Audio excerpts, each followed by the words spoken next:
Video or blog posts? Which content should you make? When you say content, a lot of people think about blog posts first. But at Ghost Bureau, we think you should pursue a video first approach. My name is Andrew Imex, and I am a video editor and videographer here at Ghost Bureau. In the next few minutes, I will explain to you why video is so important and how it can help grow your business.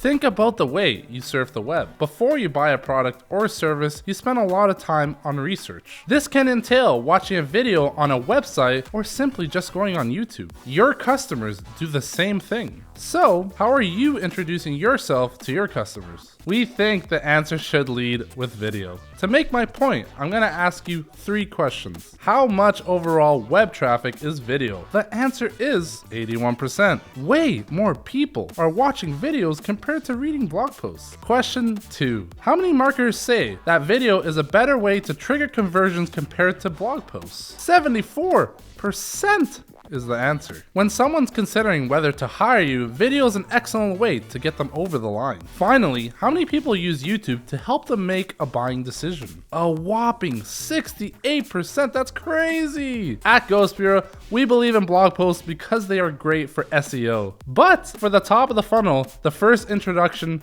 the facts are the facts. Video is your best bet. If you would like help with your video editing and videography, email hello@ghostbureau.com for a complimentary consultation. I'm Andrew Imex, a video editor and videographer at Ghost Bureau, and I look forward to helping you make the best video for your business.